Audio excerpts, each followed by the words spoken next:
Hey everyone, it's Shauna here from Haste and Hustle, and I'm so thrilled to be here with one of our speakers and my friend Connor Beaton. And Connor is the founder of ManTalks and Real Talk Summit, and he's a phenomenal individual doing all sorts of amazing things for the development of men and women, but I'd say largely men, and around the globe and around North America.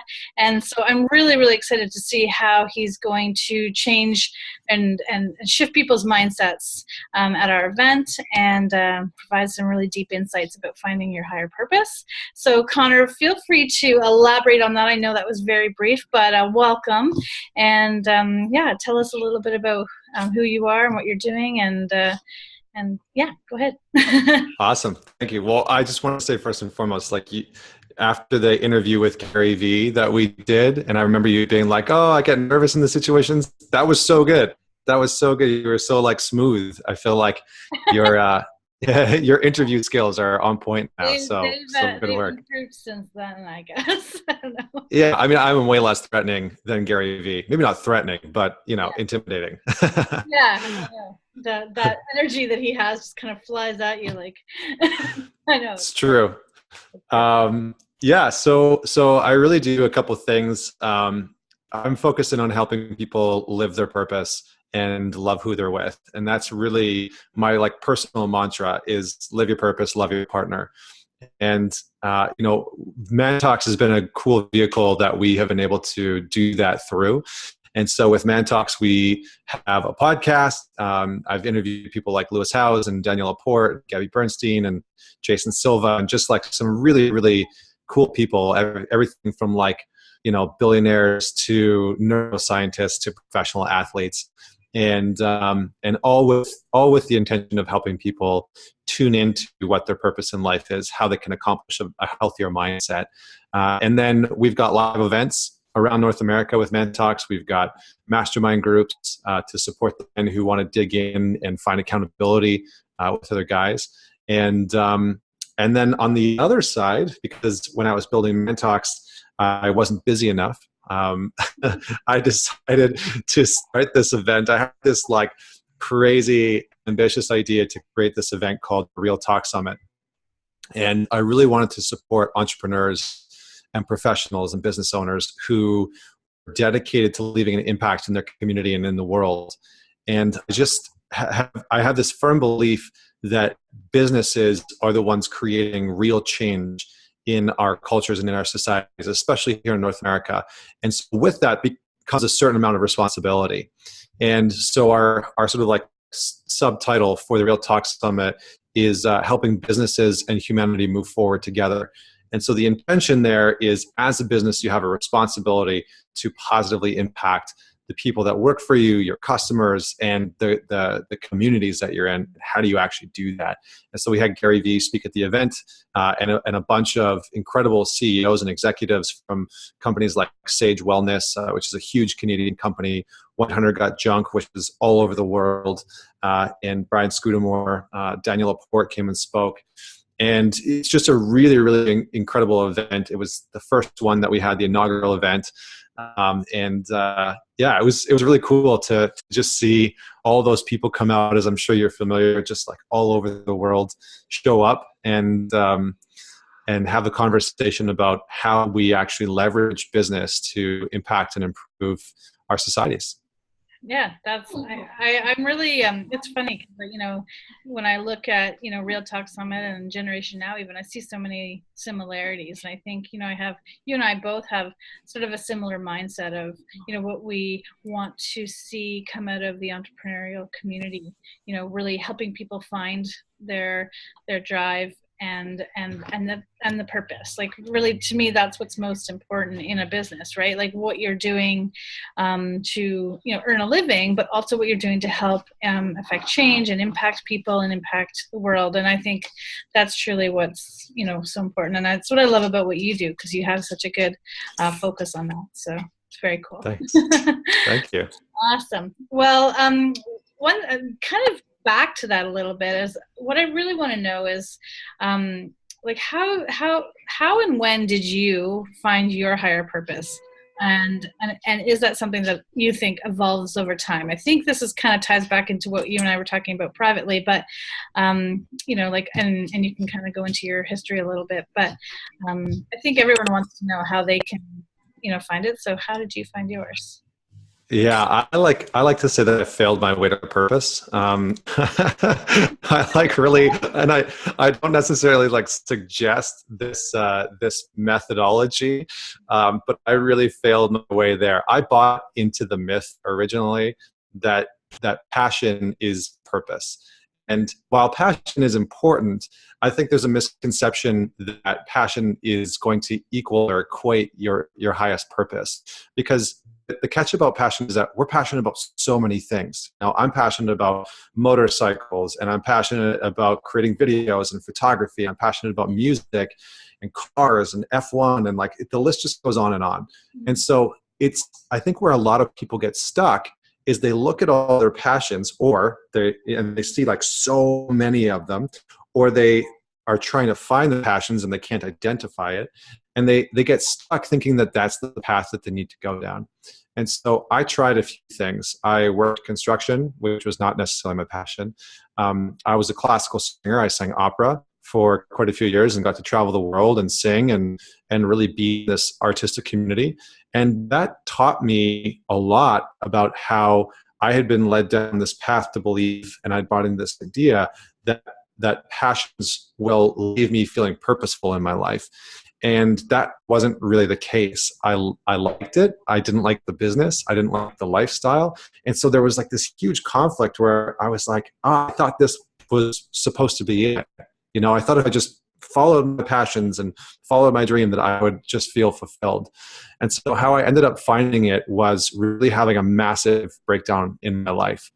And I had to have everything fall apart so that I could actually look at my life and design it with passion as the with purpose as the priority. And it was only when I had nothing that it was so much easier to like look at my life from a blank canvas and be able to say, how do I actually want this to look? Because just pursuing passions hasn't worked in the past. And it is an evolutionary process. I think for so many people, we have this idea that like, oh, I'll just have this one purpose for the rest of my life. And we equate our purpose to the things that we do. And so that puts a lot of pressure on our jobs or on our businesses to like be the thing that fulfills us for a long time. Or we say like, oh, this relationship or this family is my purpose in life. But if that falls apart or crumbles, then we all of a sudden are left with not being able to identify what our purpose is. So for me, we actually have two forms of purpose. We have an outer purpose, which is what a lot of people focus in on. So that's what we do in the world. And then we have an inner purpose, and that's who we are in the world. And that's how I distinguish the two. And so often we are only focused in on what do we do rather than who we are. So how do we be in the world? And if we can start to find purpose in both of those spaces, then as the outer world evolves, as our jobs look different, or the companies that we work for look different, or the businesses that we run start to shape and change, we still have this continuity of our inner purpose that stays intact, and that evolves as well with us. So that's a long-winded answer to say I failed many, many times to find my purpose in life. That's so interesting. Yeah, I find it, like when I first, spoke with you and found out, sort of where you started in opera and then how you kind of got to where you are now through a variety of different jobs. I did think that was, so interesting. And I've experienced the same thing. I started out in the sciences and in mining, and now I'm in business. You know what I mean? Like it's such a strange, evolution. And so that's interesting what you're saying about having the two spaces, the inner and the outer. I kind of like that. Can you kind of expand just maybe a little bit more on what you mean by how we are in the world, like what you mean by that a little bit further? Yeah, absolutely. So I would like to refer to this as like the being purpose, right? So there's doing and there's being. So how do you show up in any situation? Maybe your purpose in life, it would be easy to say like, oh, my being purpose is just to be happy, right? But our being purpose is really our ability to show up in each moment with a form of like self-awareness and presence, to be able to understand how we want to show up. What what virtues do we want to embody? That's a really important question. What values do we want to embody on a daily basis? So maybe humility is something that we want to embody. Maybe self-awareness is something that we want to embody. Maybe like if you look at Gary Vee, for example, self-awareness is a huge internal purpose for him. That's something that he embodies and talks about all the time. Yeah. And so there are these attributes that we can embody and sort of bring out into the world in terms of like how we show up in every single conversation. So understanding what those values are and those virtues are is important, because then you can bring that into every conversation. And then when things fall apart in your outside life, you can still bring those values and those virtues to the table, rather than having your outside life dictate how you react in that moment. Oh, that's yeah. Okay, now I get it. I was sort of a little disconnected there, but that's interesting. I like that. Yeah. So like, I think that sorry, carry on. No, I was going to say, it helps us find a sense of continuity. You know, I think a lot of people struggle with consistency, especially when it comes to the work that they're doing in the world. And when we can start to have that internal sense of purpose in who we are and the values that we want to embody, it allows us to have almost like, I mean, Eckhart Tolle would say that every moment right now is your purpose, right? Everything that you're doing now, whether you're turning the page in a book, or whether you're having this conversation, or whether you're taking a sip of coffee, that is your purpose. It's your being purpose in the moment, to just be fully present to the moment. Mm-hmm. But in those moments, we have to be conscious of what we're thinking of, how we're experiencing ourselves, and not only that, but like how we're showing up for other people. Are we being present? Are we listening to them? Or are we just like consumed by our own thoughts? And then that's a message to people, right? That's who we are to other people. It's sending a message to them. That's right. That's so interesting. I love that. Thank you. Do you have like a process? And I know you kind of outlined it a little bit, but like, do you recommend a process for people to figuring this out? Like, I think, you know, there's a lot of young people who are just sort of at the start of their careers and, you know, their adult life. And, you know, the sooner that they can kind of figure out who they are and what they're being, how they want to be, would probably be, you know, helpful, right? So is there something that I think that would be, so is there a process that you recommend that they help them figure that out? Or is it just experience? No, I mean, listen, we through ManTalks, this is something that we actually started to design for our mastermind members, and then we turned it into like a PDF. And so we built this like 8,000 word document called The Ultimate Guide to Finding Your Purpose, and sort of broke down the process that we bring all of our members through, and just gave it away and started putting it out online so that other people could start to walk through this process. Because the funny thing is that with millennials and Gen Y and you know, these generations that are coming out, a lot of them are going to go through multiple careers, and so there is this sort of like failing their way to figuring it out happening.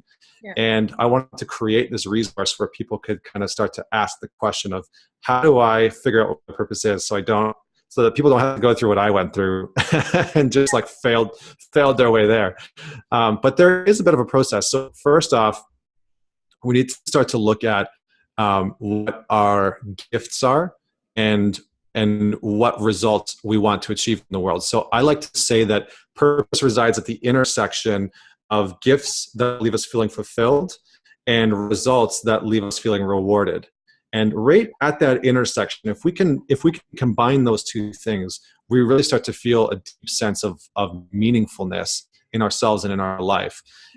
So that's a good place to start. Then from there, we need to start to create a vision for what we want our life to look like. And again, we need to start to look at how we are designing what we do in the world and who we are in the world. So for example, what you do in the world, you might want to say, okay, I'm envisioning what my business looks like, or what I want my coaching practice to look like, or what I want my consulting practice to look like, or what I want my job to look like. And so you can start to envision what that looks like and start to write that out. And you kind of make this loose assessment of what you want it to look like. And then you say, okay, how do I want to feel? Who do I want to be? And you start to uncover these ask these questions of what values do I want to embody so that I can show up in every conversation aligned with who I actually want to be in the world. And when we start to bring those two things together, we start to have a very complete picture of what we actually want our life to look like, when purpose is the number one priority. It's the number one thing that we have focused front and center. Once we have the vision, and in the vision, you're going to ask things like, why do I exist? Because that's a question that we often think, but we never actually take the time to actually answer. And we ask questions like, where am I going? And who do I serve and why? What do I have to offer? So that comes back to your gift.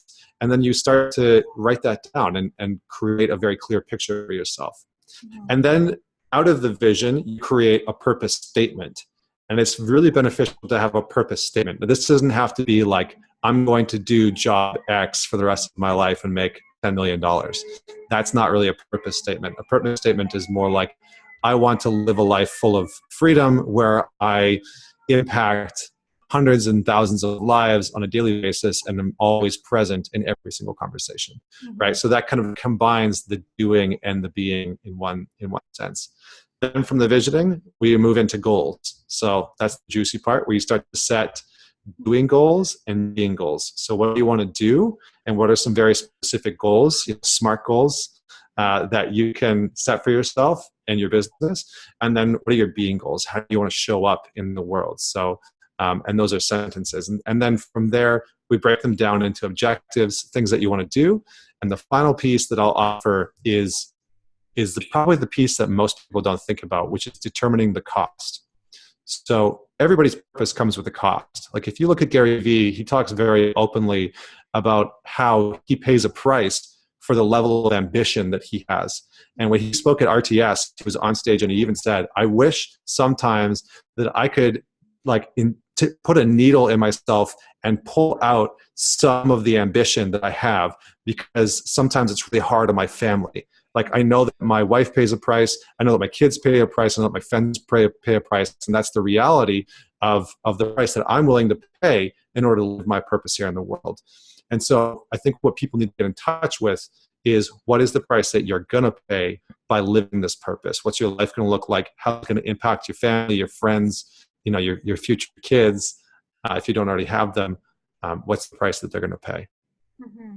That's so interesting. Yeah, I've heard him say that about his ambition, and yeah, it's true. I mean, I think we all have to look at how we're impacting those around us, and yeah, that's so interesting. Yeah. So what I'd like to do is that available online, that guide you were saying? Yeah, it's just it's on the ManTalks website. I could send you the link as well. Yeah, I'll link when we post this video so everyone can go check it out, and yeah, because I think that would be a really great study for people to do with themselves. So yeah. Awesome. Yeah, awesome. It walks them through the whole the whole process. You could also just Google search ManTalks Ultimate Guide for Purpose. It'll come right up. Yeah, I'll definitely do that, and I'll definitely link it when we post this. So awesome. Have a look. And so finally, how does the higher purpose guide your success? I know obviously that's something that's a huge part of what you do and what you are, but how does it guide your success? And if you're comfortable sharing, like, what is what do you feel like your purpose is? And I know you've kind of touched on it. Yeah. So how it really guides my life and how it guides my success is that my higher purpose starts to define what my success actually looks like. So a lot of people just aim for success from like an arbitrary monetary perspective, right? They'll be like, oh, I want to make $10 million. And that's my goal for success. And Tony Robbins has got a great quote where he says, success without fulfillment is the ultimate failure. And I think that so many of us have experienced that type of failure where we've hit a goal, we've achieved a result, and we've come out the other side and been like, that actually didn't mean anything to me. I don't feel good about it. I actually don't really even care about it. And we're left feeling like all that hard work, effort, and energy that we just put into it, time, money, the whole thing, was kind of meaningless. Yeah. And so the higher purpose, when you start to like really live into that space, it defines success for you. it's already clear because you're living in alignment with what fulfills you and the results that would leave you feeling rewarded. And so when you achieve those results, they're already fulfilling because they're in alignment with what you want to do in the world and who you want to be. And so it covers all aspects. And so if you're living your purpose, success is defined. It's already there. You feel richly like rewarded by it. And again, I mean, Gary Vee is a perfect example of that, right? He's clearly living his purpose. And in so many ways, he's rewarded by that from an external perspective and from an internal perspective. Mm-hmm. That's true. It's funny. I was doing this vision board course with a friend of mine, and that was one thing that we went through this process where we like closed our eyes and envisioned, you know, how we would feel and the sights and the smells around us if we achieved everything that we wanted to achieve. And it was funny because you would think that there would be, you know, like, you know, people always define their success and their happiness around a monetary, you know, situation, right?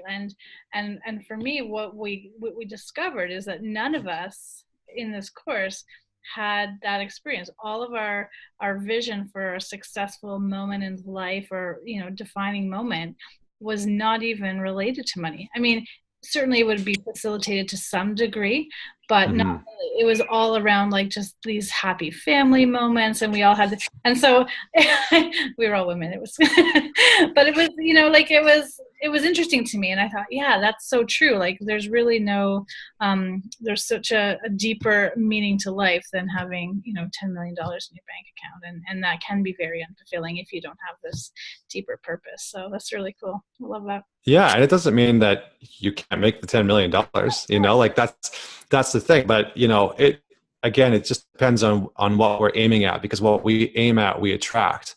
And so if we're just aiming at the money, but we have to do all this stuff that we don't care about, we're going to be miserable on the path to get there.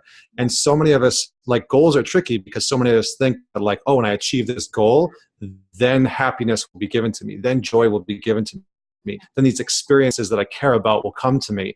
And it's like, well, you should be living that on the way there. Like on your way to the goal, you should be living and experiencing what you already want to be on the other side of that goal. It's true, because money does not buy those things. No, I mean, it buys things that you can have a lot of fun with. That's, you know, and I've been there. Like, yeah, and that sounds very circumstantial. Sorry, dogs just came in. Anyway, it's getting louder in here. Yeah, so I think that, yeah, that's just, you know, you're right. It can buy happiness and have some fun with it. But anyway, just 1 second. Sorry, this is what happens when you work from home. It's all good. It's all good. It's you know, my son came home from school and the dogs came in. Anyway, so yeah, I think I look at a lot of people, and I know a lot of people who have, you know, like I was mentioning before, people I know who have come into money suddenly, and it certainly does not fulfill that void. And it's interesting. I think you're right. You have to find your higher purpose and your and be happy within yourself, and have your joy and all those things along the way. So great advice. Yeah, I wanted to say something about the coming to money suddenly. And there's a really fun stat. When I learned it shifted the way that I thought about success and happiness around money. And it's that 81 or 82% of people that win the lottery go bankrupt within 5 years. Yeah, and so funny. Someone just told me that quote today. Like, yeah, and it's so true, because like people, like, we often desire that because we see it as an escape from who we are right now.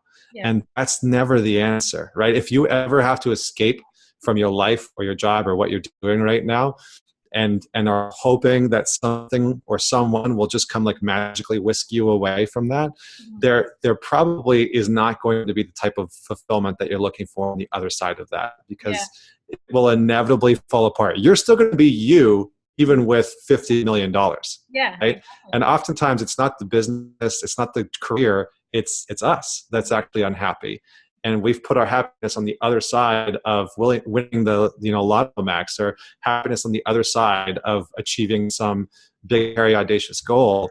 And if we're not present to having happiness in the moment, we'll just never achieve it. It'll always be out of our reach. Yeah, I 100% agree. And yeah, we were just talking about that in this group I'm in, and the guy was saying it's, you know, it has to do with who you are and your understanding, even right down to the nitty gritty, like your understanding of money and how you try and buy your way out of emotional situations that you don't want to be in and that sort of thing. So you're, you know, same thing, but very interesting. Anyway, Mhm. we've gone down the rabbit hole here, Connor. That's usually what I do, is I just suck people down into the rabbit hole. All right, that's all right.